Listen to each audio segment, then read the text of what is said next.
The title of my message this morning, if you're taking notes, is Get Planted. Everybody say that with me. Get planted. Now, I need to start off this morning saying something very, very important, because before we dive in and really begin to look at the text and what the text is saying, in no way throughout this message am I ever going to say that if you arrived at KC from another place or another church, that you're a horrible person, that it's bad. Everybody hear me. There are seasons in our life where God rearranges the fishbowl. There are seasons in life where God does move us from one place and transplant us because God may have something for us.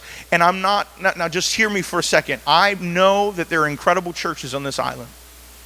And I love many of the pastors that are here. I know them. I love them. But my challenge to you in this is to hear really the heart of the message, to understand that what we don't want is, yes, there may be seasons where God says, hey, I'm going to take you from this place and I've got something for you in this place. God did a very similar thing to me when I went to college. When I was there, I was a part of this wonderful, wonderful church. And this situation came where there was another church that God had led me to because they needed a worship leader and an assistant youth pastor. And God opened a door and I went from there. Now, I still love that other church. I still was there. I mean, as far as friendships, and I called the guys and they called me and I had friendships there. But God planted me in another church so that I could bear fruit there. But the epidemic, I do want to deal just very quickly with an epidemic within our society, our Christian society. It's not necessarily the transplant epidemic. It's the church hopping epidemic. That you never truly get planted. You just go from church to church to church to church.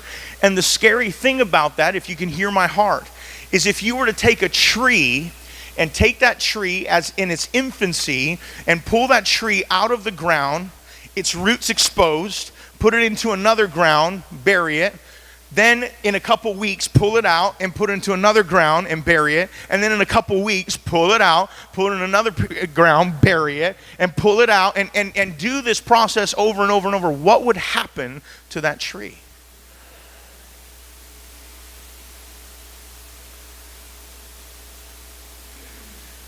Unfortunately, there is a culture that has been created within modern Christianity where that process of being uprooted and put in soil and uprooted and put in soil and uprooted and put in soil is a common thing, a common practice within the church. And the worst part about it is you're not planted long enough to bear fruit. So as your pastor, this is my challenge. I'm not saying, now just hear me.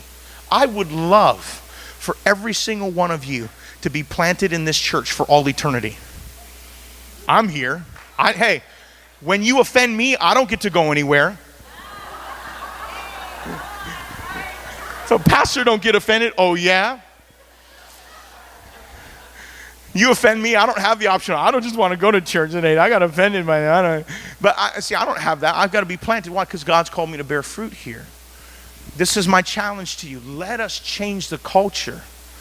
And instead of becoming a church hop culture, let's become a church planted culture so that we can bear fruit. That's what God's desire for your life is. And so in the beginning of this series, we want to talk about what it means to be planted so that we can bear fruit. Everybody with me? Now later on in your life, you know what? God may call you to Botswana. God may call you to do something else. But while you're here, look at the person next to you and say, while you're here. While you're here, be planted. Everybody say it again. While you're here, be planted.